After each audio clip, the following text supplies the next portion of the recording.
Terus Nabi nanya, "Aina sa'il 'anis sa'ah?" Mana tadi penanya yang bertanya tentang hari kiamat?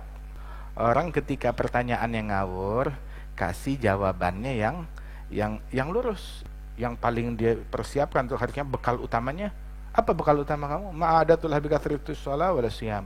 Walakin, tapi yang saya persiapkan, inni uhibbullah wa rasulah.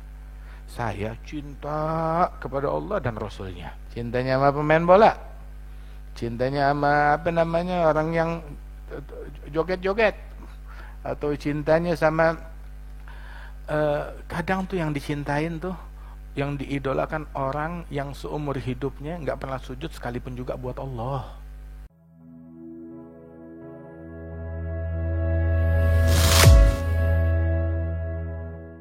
Jadi maknanya kalau kalau isyaknya berjamaah, subuhnya berjamaah, dia mendapatkan pahala tahajud 1,5 malam. 1,5 malam. Ini udah ngelebihi dari durasi tersebut. Artinya 15 jam lebih dia mendapatkan pahala. Isya berjamaah, subuh berjamaah. Ini kita insyaallah alhamdulillah dapat nikmat kita salat subuhnya berjamaah. Insyaallah Allah Ta'ala akan sempurnakan nikmat kita sebentar lagi, kita salat isyanya berjamaah.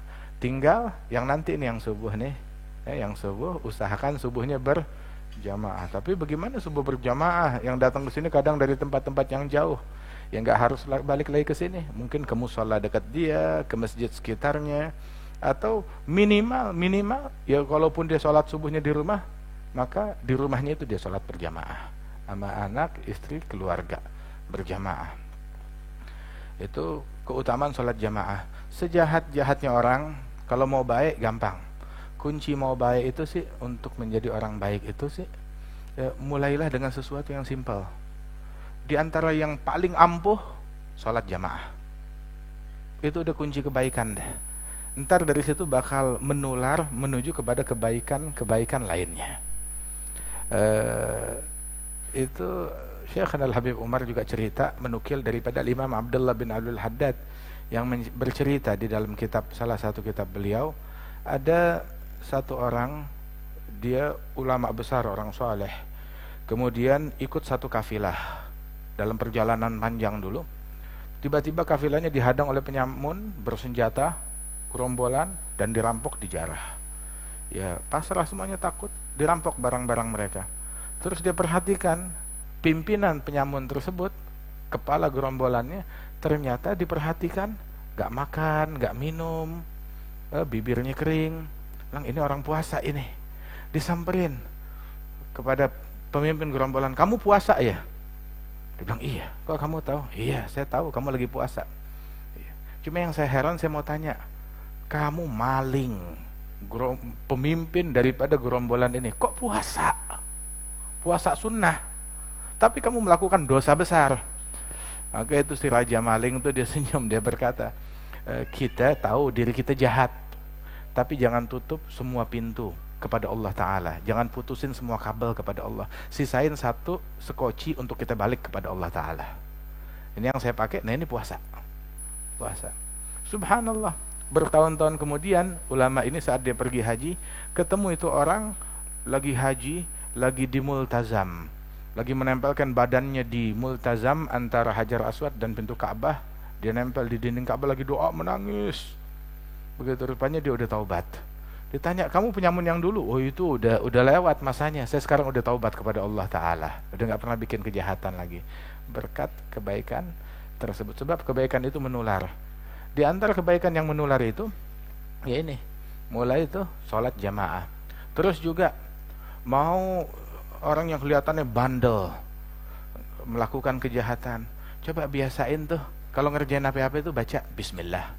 Mau makan bismillah, mau minum bismillah, pakai baju bismillah, mau ngerjain apa aja bismillah. Entar dia mikir mau minum minuman keras, baca bismillah, ya malu dia, ya akhirnya nggak jadi minum minuman keras.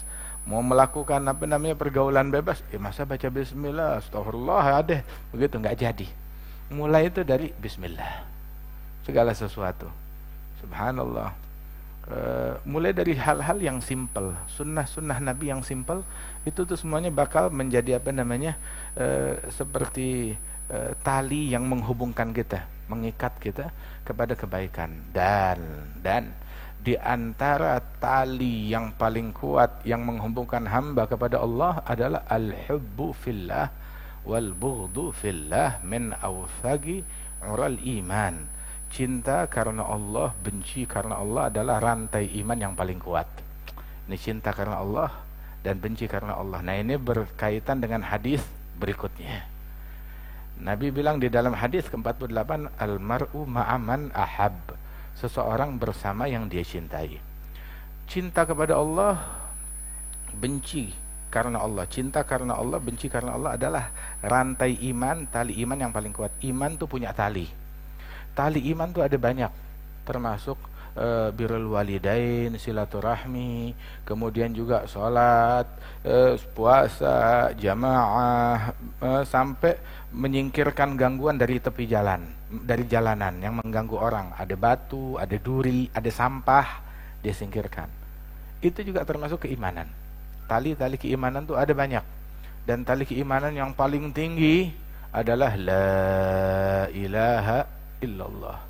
Dan juga cabang iman yang paling rendah menyingkirkan gangguan dari jalanan seperti duri ataupun batu ataupun sampah. Kemudian para kaum solihin, sebagaimana kita disampaikan bahwasanya itu mereka ketika melihat batu di jalan yang mau mereka singkirkan, atau duri atau sampah, gangguan yang ada di jalanan mau mereka singkirkan, maka mereka angkat tuh. Begitu mereka berkhidmah mengangkat benda tersebut sambil mengucap la ilaha illallah, sehingga dalam satu momen menggabungkan iman yang paling tinggi dan iman yang paling rendah. Subhanallah. Hakadha. Nah, itu cinta karena Allah, benci karena Allah. Ada satu asal muasal hadis ini datang, Nabi lagi duduk sama sahabat. Tahu-tahu ada orang dari pedesaan datang. Namanya orang dari pedesaan polos. Jadi orang kampung begitu ketemu siapa aja tuh polos. Nanya asal, nggak pakai mikir. Ada istilah man bada jafa. Orang kalau hidup di badiah, di desa itu, maka istilahnya ya kurang tahu tata krama. Istilahnya nggak tahu budi pekerti yang biasa kalau di majelis ilmu. Artinya orang awam ya seperti itu. Intinya karena dia awam, dia hadir majelis Nabi kayak begini. Nabi lagi duduk hadir bersama sahabat. Tahu-tahu langsung diinterupsi, ya Rasulullah. Dia teriak begitu dan berkata, ya Rasulullah, saya mau tanya, mata sa'ah, kapan hari kiamat? Nabi lagi ngomong dipotong sama tuh orang. Begitu. Sama Nabi tetap ngelanjutin pembicaraannya. Dan itu orang ketika tidak digubris, dia malu sendiri, dia duduk. Sahabat dalam hatinya sebel. Ini orang kok nggak tahu tata krama, main menginterupsi begitu aja, memotong gitu. Walaupun pertanyaannya udah gitu, nanyaannya aneh lagi. Kiamat kapan? Kiamat kapan? Subhanallah. Pertanyaan macam begini ya pertanyaannya nyeleneh memang. Begitu. Tapi dia nanya karena dasar polos. Kiamat kapan? Enggak diladeni oleh Nabi Muhammad. Sampai Nabi udah selesai pembicaraan, pengajiannya udah selesai. Udah tenang majelis. Terus Nabi nanya, "Aina sa'il 'anis sa'ah?" Mana tadi penanya yang bertanya tentang hari kiamat? Dia berdiri. Bilang, "Saya ya Rasulullah." Nabi tanya, "Kamu nanya hari kiamat, fama a'dadta laha?" Apa memang yang kamu siapin buat hari kiamat? Tuh.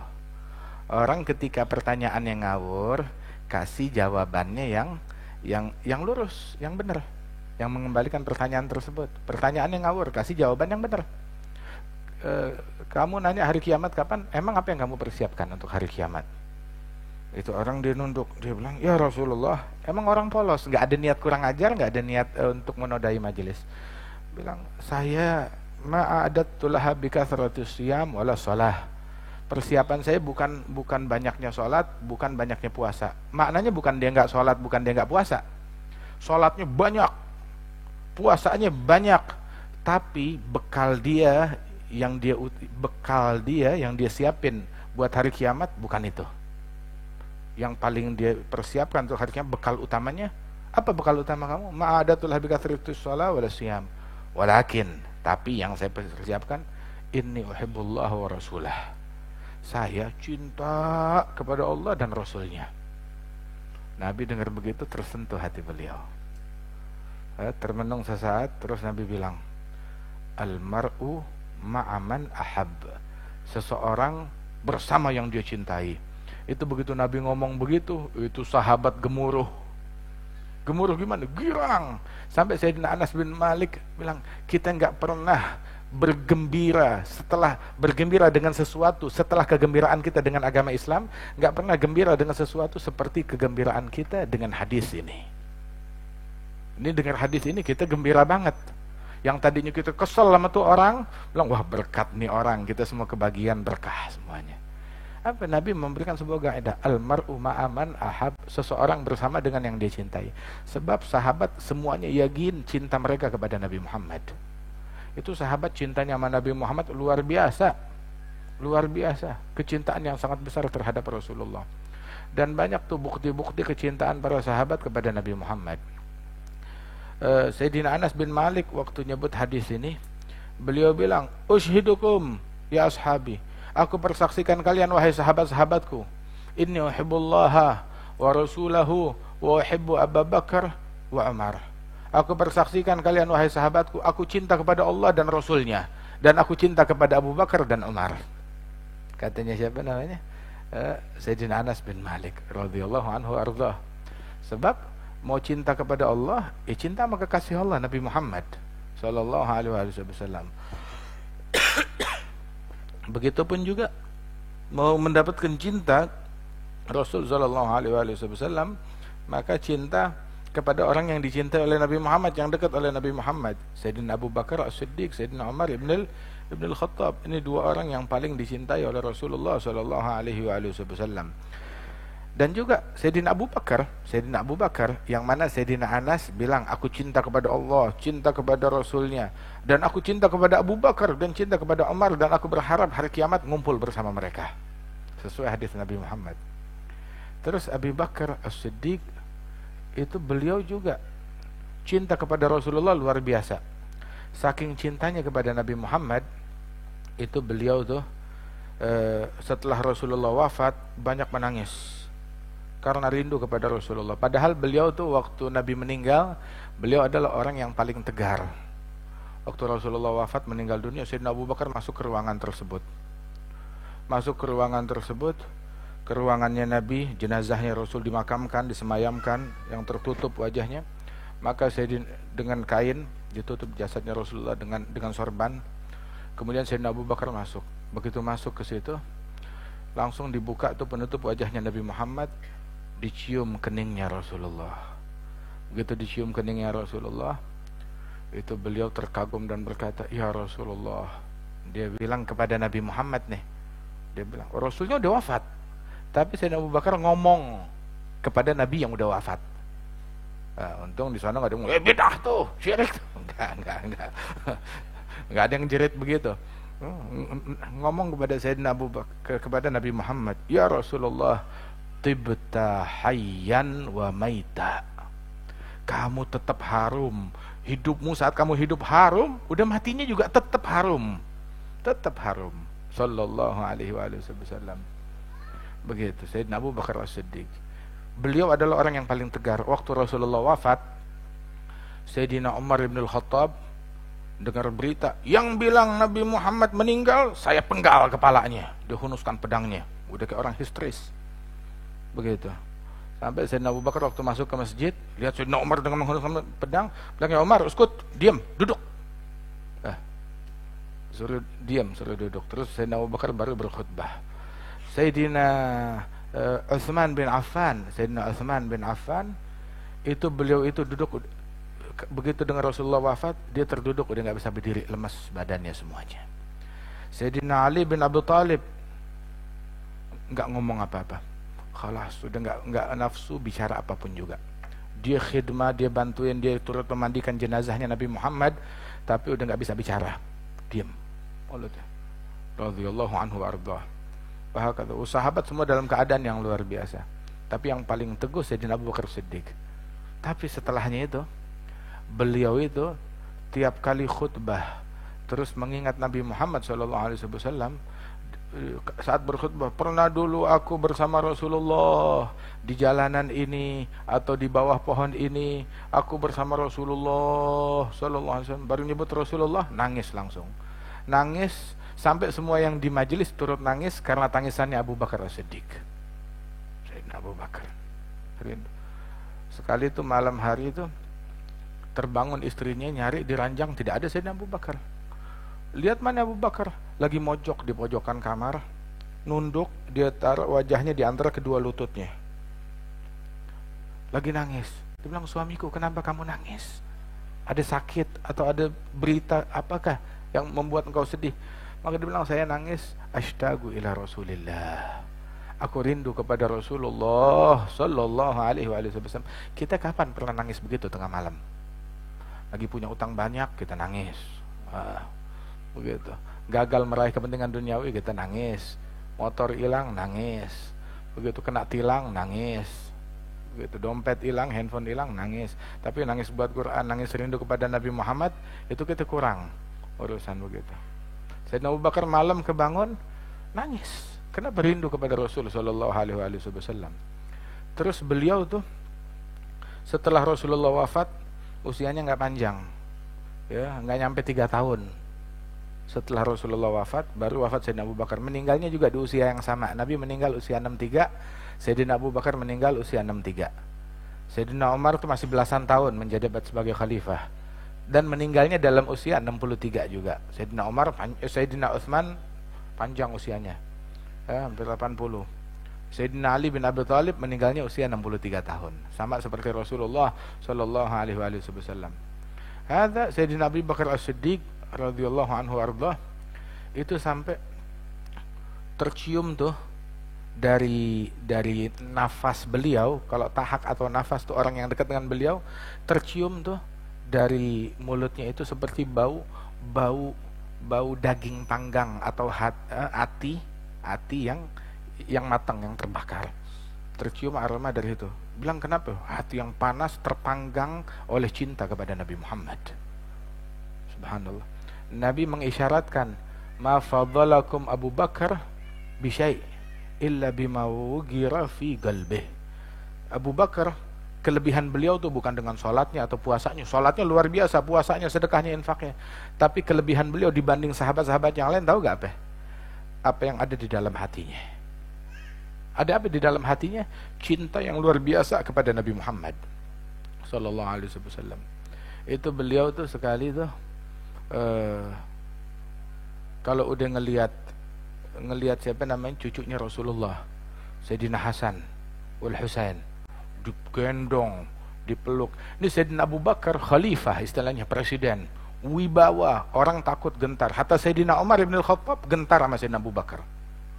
Sayyidina Umar yang terkenal pemberani, tegas, tapi sama Sayyidina Abu Bakar yang terkenal yang katanya lembut. Akan tetapi Sayyidina Umar kepada Sayyidina Abu Bakar itu sungkan, takut dengan wibawanya Sayyidina Abu Bakar As-Siddiq radhiyallahu anhu arda. Kalau Sayyidina Abu Bakar itu udah melakukan sesuatu, Sayyidina Umar tuh nunduk kepada apapun yang diperintahkan oleh Sayyidina Abu Bakar. Itu sekali itu Sayyidina Abu Bakar yang berwibawa itu, luar biasa wibawanya, ngelihat Sayyidina Hasan bin Ali, ngelihat Hasan yang masih kecil lagi main di situ dekat masjid atau di masjid. Ngelihat gitu Sayyidina Abu Bakar langsung ingat Rasulullah. Digendong dari belakang, digendong, udah gitu ditaruh di atas kepalanya sambil kayak seorang ayah memainkan anak atau cucunya. Kemudian ditaruh di atas kepala. Terus dia bilang, bi abi syabihun bin Nabi la syabihun bi Ali. Sumpah demi ayahku, ini lebih mirip Rasulullah daripada Ali bin Abi Thalib. Sayyidina Ali ketawa, tersenyum. Siapa yang enggak bahagia anaknya dibilang mirip Nabi Muhammad sallallahu alaihi wasallam. Emang Sayyidina Hasan tuh itu wajahnya, paras wajahnya mirip dengan Rasulullah. Jalannya, kalau Sayyidina Husain, jalannya itu postur tubuhnya mirip dengan Nabi Muhammad sallallahu alaihi wasallam. Itu Sayyidina Abu Bakar yang berwibawa.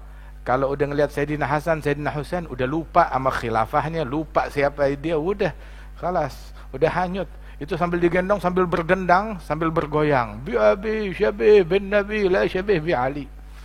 Demi Allah lebih mirip Nabi daripada Sayyidina Ali bin Abi Thalib.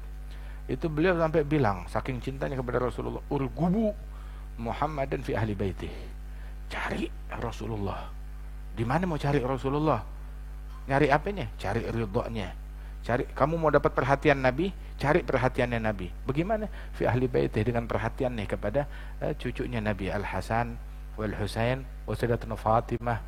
Masya Allah, keluarganya Rasul sallallahu alaihi wasallam. Sayyidatuna Fatimah Zahra itu cuma 6 bulan hidup setelah Rasulullah. Cintanya sama Nabi luar biasa.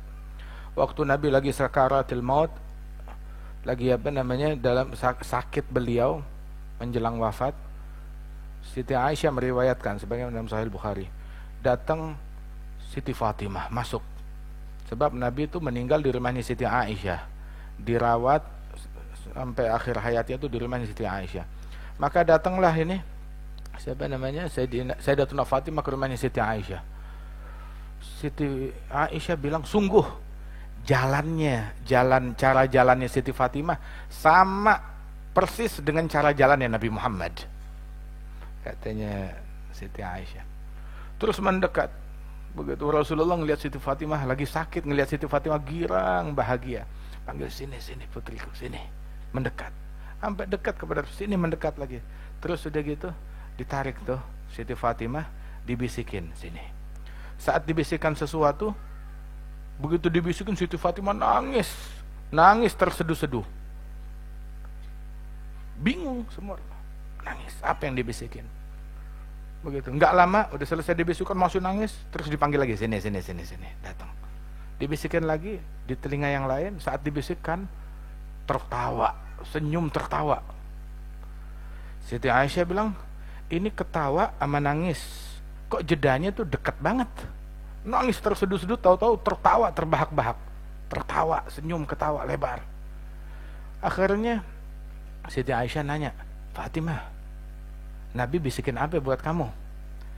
Siti Fatimah bilang, lah itu kalau dibisikin berarti rahasia kan? Saya nggak berani ngebongkar rahasianya Nabi Muhammad. Ya sudah, Siti Aisyah ngerti baik. Setelah Rasulullah wafat, ketemu lagi sama Siti Fatimah.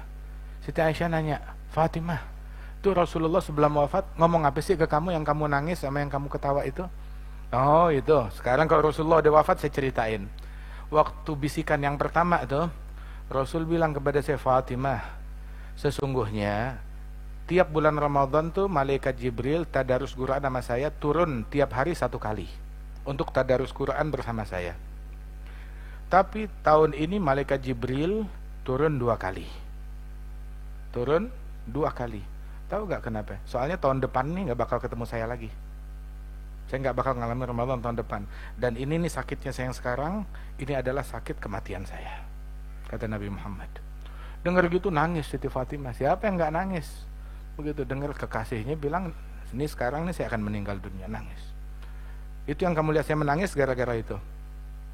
Terus udah gitu saya dipanggil lagi, dibisikin, sini. Tapi walaupun saya meninggal, kamu adalah keluargaku yang paling pertama nyusul aku, kata Nabi Muhammad. Itu yang bikin saya ketawa. Coba, ini pecinta,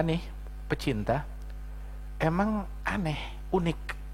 Siapa orang yang dibisikin, lu bakalan mati nyusul gue secepatnya, terus ketawa girang? Siapa? Diberitakan kamu akan mati terus bahagia. Siapa itu orang? Nggak ada kecuali pecinta yang kayak begini. Ada Sayyidatuna Fatimah dibilang, kamu keluargaku yang bakal mati duluan nyusul saya, ya kamu. Benar, 6 bulan wafat Siti Fatimah radhiyallahu anha wa ardhaha. Masya Allah. Itu kegembiraan beliau. Itu Sayyidatuna Fatimah demikian cinta kepada Rasulullah sallallahu alaihi wasallam. Itu saat Sayyidina Jabir bin Abdullah Al-Ansari diajak oleh Nabi Muhammad, datang ngurusin masuk ke rumahnya Nabi Muhammad.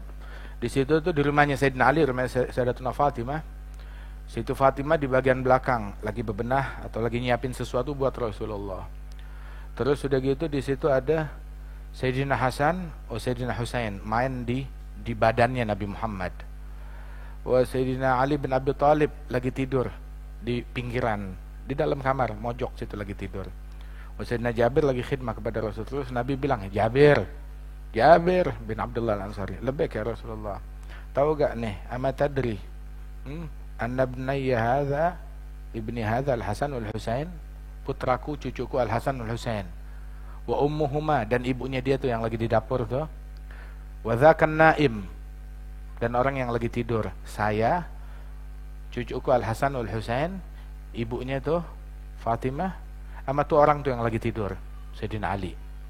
Nahnu fil jannah fi makanin wahid. Kita di sorga besok di tempat yang sama, kata Rasulullah SAW. Kita besok di sorga di tempat yang sama, kata Rasulullah SAW. Ya Rabb, mudah-mudahan kita dimasukkan bersama mereka. Cinta kepada Rasulullah Sallallahu Alaihi Wasallam, cinta kepada Sayyidina Abu Bakar, cinta kepada Sayyidina Umar, wa insyaallah kita berharap dikumpulkan bersama mereka. Cinta kepada Sayyidina Ali, cinta kepada Sayyidina Utsman, cinta kepada Sayyidina Al-Hasan, cinta kepada Sayyidina Husain, cinta kepada Sayyidatuna Fatimah, dan kita berharap dikumpulkan besok bersama mereka semuanya. Amin ya rabbal alamin. Katanya, law abada rajul ma baina rukun wal magam 70 sanah la yuhsyar yaumal qiyamah illa ma'a man ahab. Seandainya seseorang dia beribadat kepada Allah, ibadatnya di mana? Dia beribadat kepada Allah di tempat yang paling afdal, antara rukun dan magam. Magam Ibrahim. Tahu kan di depan Ka'bah itu ada namanya magam Ibrahim. Magam Ibrahim itu bukan kuburan. Magam itu tempat berdirinya Nabi Ibrahim. Ada batu yang dulu jadi pijakannya Nabi Ibrahim waktu beliau membangun Ka'bah. Itu sampai itu telapak kaki Nabi Ibrahim ngebekas di batu tersebut. Itu magam Ibrahim. Itu adalah rukun itu Hajarul Aswad. Rukun Hajarul Aswad. Jadi antara Ka'bah dengan magam Ibrahim itu disebutnya hatim. Tahu gak hatim? Tiap orang yang berdiri di situ atau lewat tawaf di situ, itu dosanya itu dilumatkan, habis, dosanya digugurkan. Sebutnya hatim. Itu tempat yang paling afdal buat ibadat. Mau itu sholat, mau itu tawaf, mau itu doa, itu tempatnya tuh di situ. Nah, seandainya ada orang, nah sekarang kan ini kan kita nih kalau umroh, apalagi haji, mau sholat di tempat itu tuh susah banget, diinjak-injak kita. Suruh lewat, sholat jauhan, susah mau sholat di tempat tersebut. Seandainya ada orang ibadat di tempat tersebut bukan semenit aja susah. Ibadat di tempat tersebut 70 tahun. Di tempat yang paling istimewa dia ibadat di situ 70 tahun. Tapi hari kiamat tetap aja dikumpulkan bersama yang dia cintai. Jadi nggak peduli ibadatnya di mana, hobinya apa, maksudnya ibadatnya apa, seberapa banyak, tapi yang dilihat itu yang menentukan kebersamaan dia adalah dia cintanya ke siapa. Kalau cintanya kepada Nabi Muhammad, ngumpul sama Nabi Muhammad. Cintanya kepada ulama, aulia, wassalihin, ngumpul bersama mereka. Cintanya kepada sahabat, ngumpul bersama sahabat. Cintanya kepada Al-Hasan wal Husain, Fatimatul Zahra, Khadijatul Kubra, Aisyatul Ridha. Begitu. Kepada mereka nih wanita-wanita sholihat, idola para mukminat. Cintanya kepada mereka, ngumpulnya bersama mereka.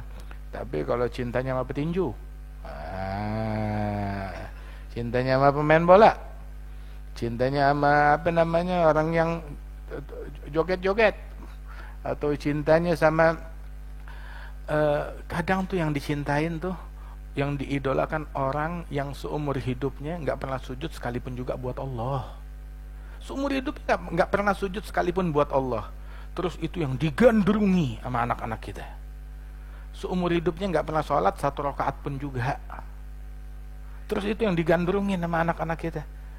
Bilang katanya nggak peduli ibadatmu kayak bagaimana, hari kiamat ngumpul bersama yang dia cintai. Mudah-mudahan kita dikumpulkan bersama Nabi Muhammad. Tapi cinta al-hub loh alamah. Cinta itu ada cirinya, ada tanda-tandanya. Allah Ta'ala bilang di dalam hadis qudsi, kadzaba. Allah bilang, Allah mewahyukan kepada para nabi-nabinya di kitab yang terdahulu, kadzaba manidda'a mahabbati wa idza jannahu al-lail nama anni, sungguh dusta, bohong orang yang mengklaim cinta kepadaku, tapi begitu datang malam hari ngakunya cinta, tapi begitu malam datang dia tidur. Malam datang, saatnya kekasih berduaan, bercengkrama, berduaan, gak ada orang ganggu. Begitu. Itu malam tuh adalah waktu malam tuh, itu adalah waktu kesukaan para sejoli yang saling mencintai, betul kan? Nah itu bohong orang ngaku cinta kepadaku, begitu datang malam dia tidur. Nama anni, tidur meninggalkan Allah. Alaysa kullu muhib yuhib ay yakhluwa bihabibih. Bukankah setiap pecinta sukanya senangnya berduaan dengan yang dia cintai? Kata Allah Ta'ala, minimal kita enggak bangun malam selama 3 jam, 4 jam tahajud, walaupun 15 menit deh sebelum subuh kita udah siap di atas sejadah kita. 15 menit sebelum subuh kita udah di atas sejadah. Silahkan, itu medan ibadat. Mau, witir saya, witir mestinya 11, saya belum kelar witirnya, tadi cuma baru 3 rakaat habis isya saya kerjain, berarti masih kurang 8. Boleh gak dikerjain?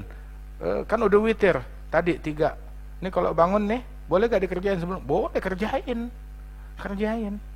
Boleh sampai 11. Witir itu boleh sampai 11. Kalau misalkan dia udah dikerjakan di awalnya 2 atau 4, ya hitung aja sisanya berapa. Atau udah 3 duluan, sisa 8, ya kerjain deh tuh yang 8 itu. Kerjakan, jangan luput daripada salat witir. Siapin tuh buat berdua nama Allah walaupun 15 menit sebelum subuh. Nah, untuk menunjukkan kita beneran cinta kepada Allah Subhanahu wa taala. Kanu masyahiril qaum idza jaa waqtu shaum shamu wa bil lailin nam ma ya'rifunahu wallah. Katanya Imam Syawaf, itu para pembesar Islam, para wali-wali salihin, pecinta Nabi Muhammad. Mereka apabila datang momen-momen disunahkan puasa, ya mereka pasti puasa. Entah itu Senin kah, Kamis kah, Ayyamul Bid 3 hari itu tiap bulan. Begitu. Ataupun ada puasa Arafah, puasa Ashura, ataupun puasa Tasu'a dan semacamnya. Begitu. Pokoknya kalau ada momen-momen disunahkan puasa, mereka pasti puasa. Kemudian juga yang namanya tidur, mereka nggak kenal tuh yang namanya tidur. Nggak kenal yang namanya tidur. Nih saya nih, alhamdulillah diberikan kemuliaan waktu Al Habib Umar di sini nih di Indonesia kemarinan ini, kita mendampingi beliau ke semua tempat. Di Masjid Istiqlal tuh subuh 3 hari berturut-turut, subuhnya masya Allah udah kayak Jumatan, udah kayak Jumatan subuhnya. Termasuk juga di Masjid Al-Akbar Surabaya tuh, kajian subuh terakhir itu orang dari maghrib tuh udah ngumpul mau hadir. Sampai begitu isya, selesai sholat isya, bilang sama panitia suruh keluar dulu semuanya, masjid mesti steril, mau dibersihin dulu. Mereka keluar, baru dibuka tuh jam 2.20, jam setengah 3 malam baru dibuka orang pada lari masuk, 2 menit masjid full. Masjid full. Sampai itu yang hadir di luar masjid, yang di dalam masjid cuma 1/3 yang hadir. Yang di luar masjid tuh jauh lebih banyak, 2 kali lipat daripada yang hadir di dalam masjid. Luar biasa penuhnya. Kemudian juga malam terakhir kita di Palangkaraya tablik akbar. Ada tablik akbar di Masjid Istiqlal Jalsatul Itsnain. Ada lagi tablik akbar di mana namanya, di gelanggang olahraga Joko Samudro di Gresik. Kemudian ada lagi tablik akbar di Palangkaraya. Itu di Palangkaraya. Di Palangkaraya kita mau keluar tuh udah selesai tablik akbar, keluar naik mobil nih dengan pengawalan VIP semuanya begitu, dengan patwal rombongan. Itu kita keluar tuh dari tablik akbar menuju airport yang mestinya cuma 15 menit, itu sejam lebih. Saking penuhnya orang. Luar biasa. Intinya dalam perjalanan tersebut kita lihat ada orang kalau udah cinta sama Allah Ta'ala, mau itu capek, penat, ya udah perjuangan kepada Allah Ta'ala, perjuangan kepada Rasul Sallallahu Alaihi Wasallam. Kadang tuh tidurnya tuh Kan tadi itu dikatakan di syair wan naum ma ya'rifun wallah, enggak tahu yang namanya tidur. Tidur tuh malam tuh Al Habib Umar cuma 2 jam. 2 jam tidurnya. Siang hari juga lebih kurang 1 jam atau 2 jam. Penat, iya penat, tapi penatnya di jalan Allah. Dia bilang tuh kemarin tuh waktu pertemuan, bilang ya Habib kita tahu Habib capek. Bilang iya, tapi capeknya kan pakainya buat kebaikan. Kita nih tubuh kita bakalan capek. Tapi kalau nggak dihabiskan tenaga yang kita punya buat kebaikan, ya habisnya buat keburukan. Habisnya buat yang kagak-kagak. Mendingan dipakai buat ini. Sama kayak waktu kita. Ini kita waktu antara maghrib dan isya, waktu mulia. Mau dipakai di dalam masjid atau dipakai nonton TV? Mau yang mana?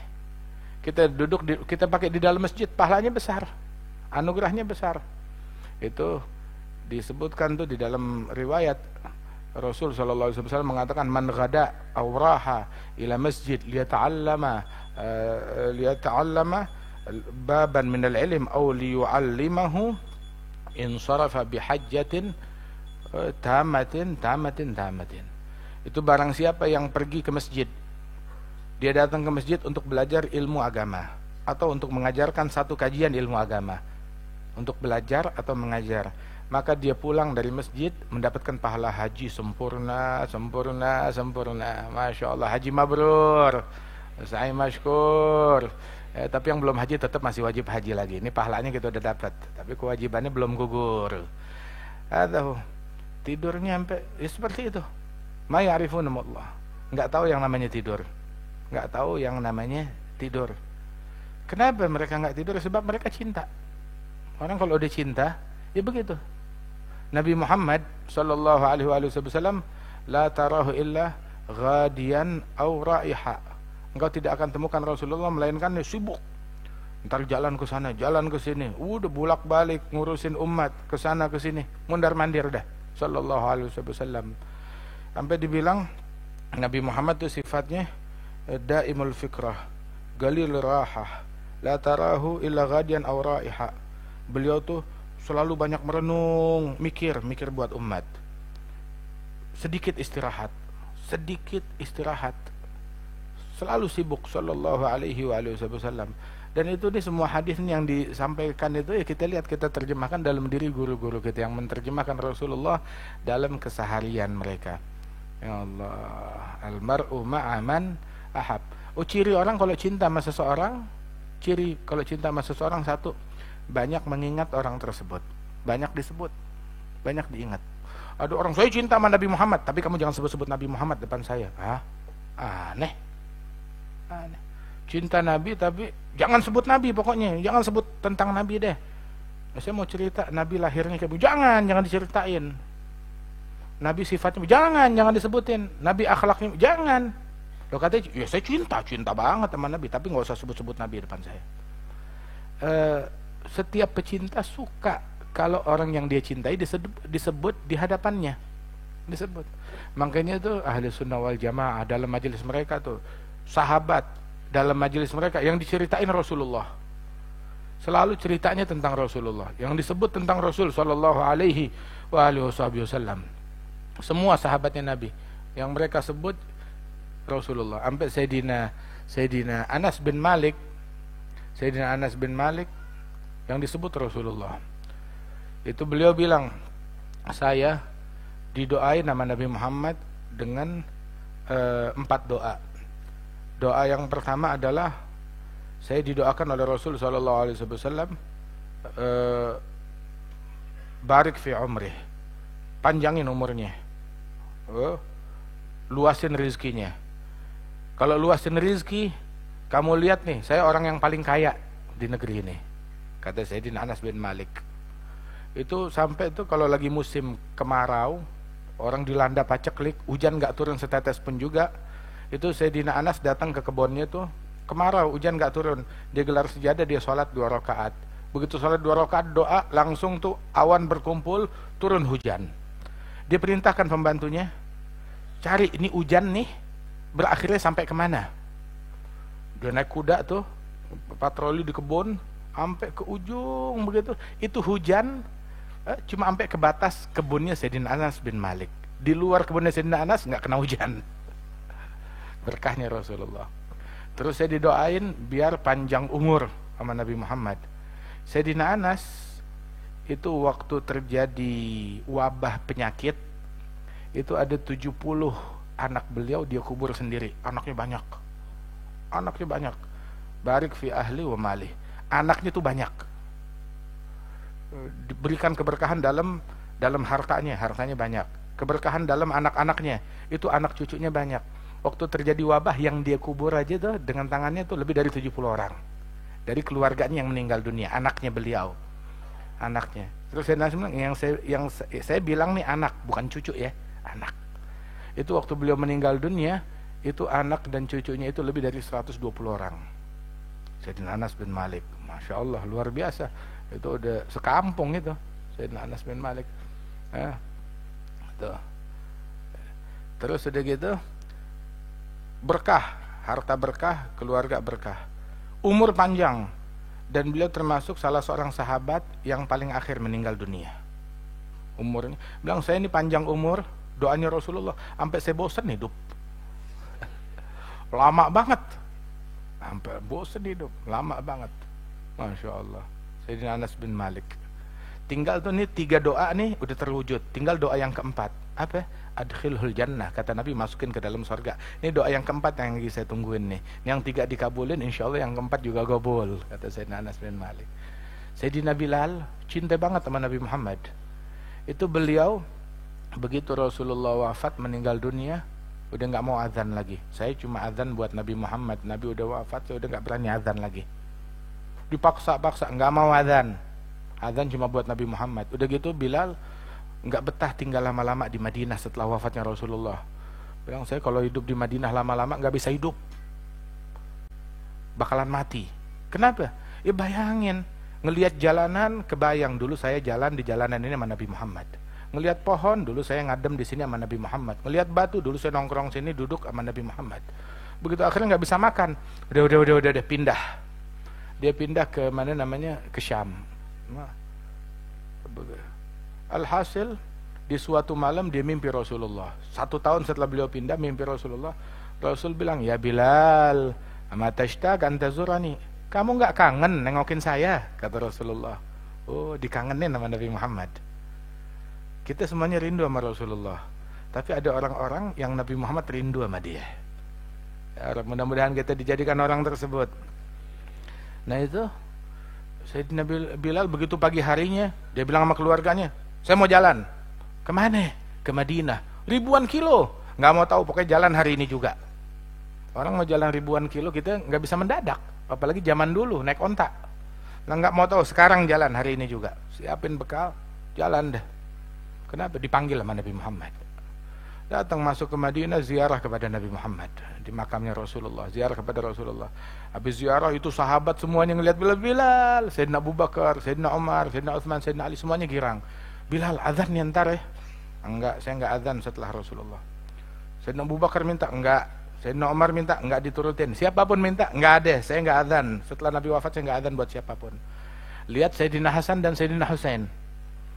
Bilang lihat Sayyidina Hasan dan Husain dipelukin, ini dia nih kekasihnya Rasulullah.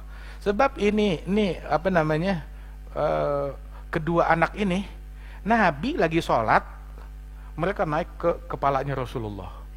Nabi lagi khutbah, mereka digendong naik di atas mimbarnya Rasulullah. Pernah tuh sahabat lagi sholat makmuman sama Rasulullah, pas lagi sujud, toto sujudnya Nabi lama, sampai tuh sahabat bilang jangan-jangan terjadi sesuatu. Apa Nabi meninggal atau dibunuh atau sakit. Mereka udah lama banget mau ngangkat gitu, cuma nggak berani. Nggak lama kemudian baru Nabi Allahu Akbar bangkit.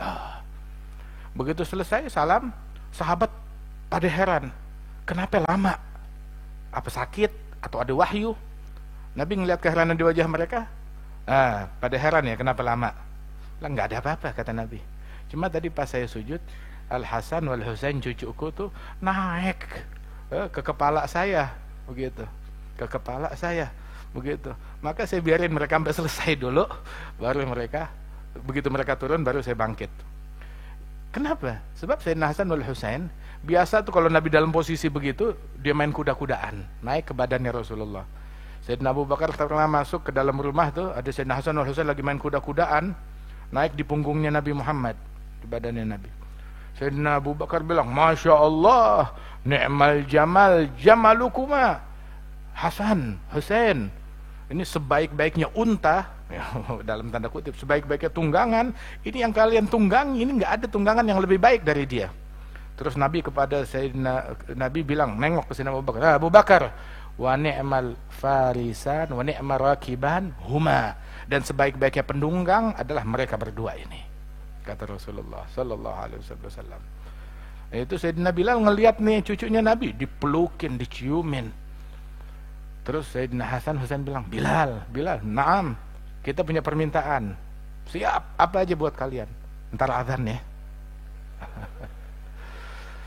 Dengar gitu, yang orang-orang besar udah minta saya azan, saya tolak, saya bilang saya nggak mau azan setelah wafatnya Rasulullah buat siapapun juga, azan saya cuma buat Nabi Muhammad. Tapi kalian sekarang minta, kalau saya nolak kalian, saya nggak punya muka besok hari kiamat buat ngadap wajah Nabi Muhammad. Saya nggak berani menolak permintaan kamu kecintaannya Rasulullah, cucunya Rasulullah. Baik, ntar saya azan, kata Sayyidina Bilal. Begitu masuk waktu sholat, beliau naik ke tempat yang tinggi, tempat azan di masjidnya Nabi. Dia azan, Allahu Akbar, Allahu Akbar. Itu kejadian itu setahun setelah wafatnya Rasulullah. Itu orang-orang Madinah, mayoritas mereka masih ingat sama Nabi Muhammad. Dengar suara azannya Bilal, itu gempar mereka. Ini suara ini tidak kita dengar melainkan di masa hidupnya Nabi Muhammad. Suara siapa ini? Suara ini yang enggak kita dengar melainkan di masa hidupnya Rasulullah. Kalau suara ini memanggil, artinya Rasul manggil kita. Subhanallah. Takbir Sayyidina Bilal sampai asyhadu alla ilaha illallah. Itu orang-orang tuh pada keluar, laki, perempuan, yang tua, yang muda, keluar ke jalanan, mendekat ke masjid. Ini suara cuma ada di masa hidupnya Rasulullah. Sampai mereka bilang, Rasul hidup lagi ya? Rasul hidup lagi ya? Mereka bilang begitu. Sampai begitu Sayyidina Bilal bilang, asyhadu anna Muhammadar Rasulullah. Terus nggak bisa lanjutin azan, nangis ketika nyebut nama Nabi Muhammad. Nangis, terputus azannya di situ. Itu begitu ngelihat tuh penduduk Madinah semuanya satu kota nangis, ngegerung-gerung, nangis terseduh-seduh. Kenapa? Teringat Rasulullah Shallallahu Alaihi Wasallam. Sampai ahli sejarah bilang Madinah nggak pernah terlihat penuh air mata setelah wafatnya Rasulullah, melainkan di hari waktu Bilal azan setelah wafatnya Nabi Muhammad Shallallahu Alaihi Wasallam.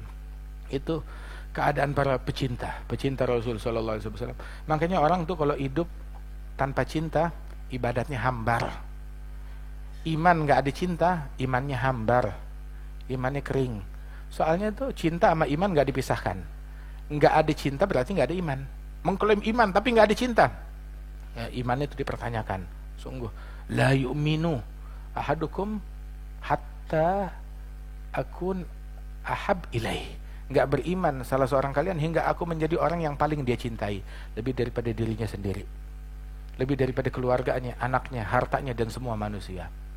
Sallallahu alaihi wasallam. Wah, kita bersaksi kalau kita cinta kepada Allah, kita cinta kepada Rasulullah, kita cinta kepada semua sahabatnya Nabi Muhammad, kita cinta kepada Sayyidina Abu Bakar, kita cinta kepada Sayyidina Umar, kita cinta kepada Sayyidina Uthman, Sayyidina Ali, semua sahabat dan keluarga Rasulullah. Kita cinta kepada Sayyidina Al-Hasan, Sayyidina Al-Husain, Sayyidatuna Fatimah, Sayyidatuna Aisyah, Sayyidatuna Khadijah, was-salihat, wal mu'minat wal muslimin wal mu'minin. Kita cinta kepada mereka, insyaallah Allah Ta'ala kumpulkan kita bersama mereka di dunia dan akhirat, amin ya rabbal alamin. Afwan, izin bertanya, tadi Habib bilang itu almar'u ma'aman ahab. Cinta karena Allah, benci karena Allah. Apa sih yang dimaksud sama benci karena Allah itu, kayak gimana maksudnya? Terima kasih. Wassalamualaikum warahmatullahi wabarakatuh. Cinta karena Allah subhanahu wa ta'ala, mencintai sesuatu semata-mata karena Allah.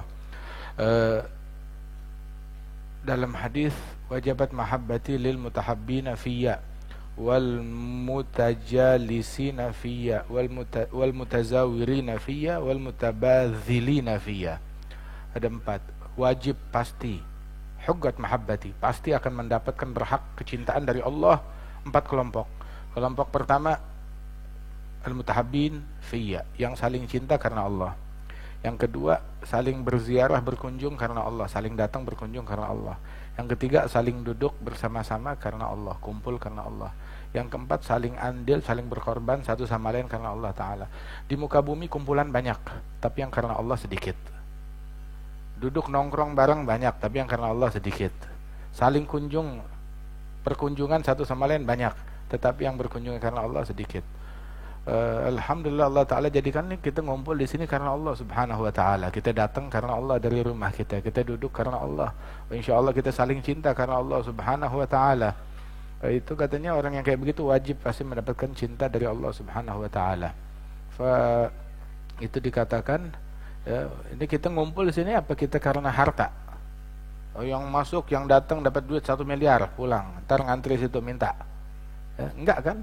Atau kita datang gara-gara kita satu perusahaan, atau karena kita satu partai?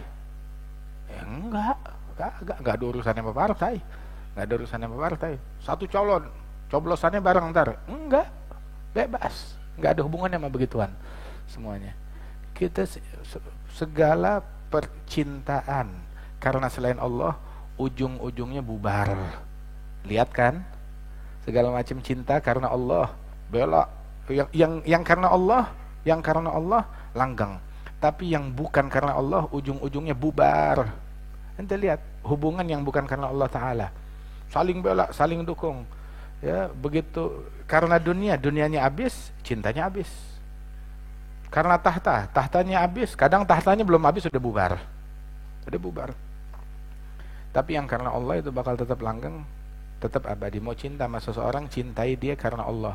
Makna cintanya karena Allah Ta'ala, karena karena ketaatan dia kepada Allah, karena keimanan dia, karena ketakwaan dia.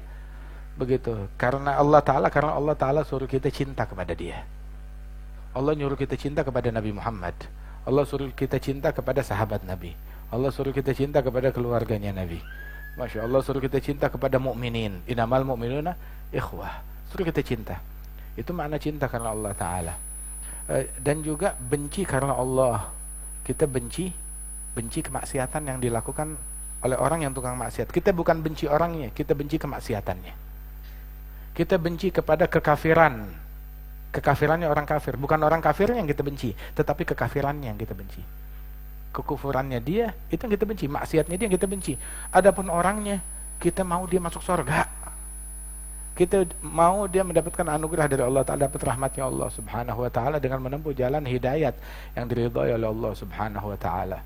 Masya Allah. Makanya itu kemarin tuh dalam rihlah perjalanan dakwah Habib Umar, ketemu macam-macam orang, dari yang tatoan, yang antingnya di mana tahu, begitu, yang mu'allaf, yang non muslim, semuanya. Itu Habib Umar tuh memperlakukan mereka, senyumnya nggak berkurang. Ngelihat orang pakai sorban, pakai peci sama yang tatoan penuh, itu senyumnya sama lebarnya. Begitu.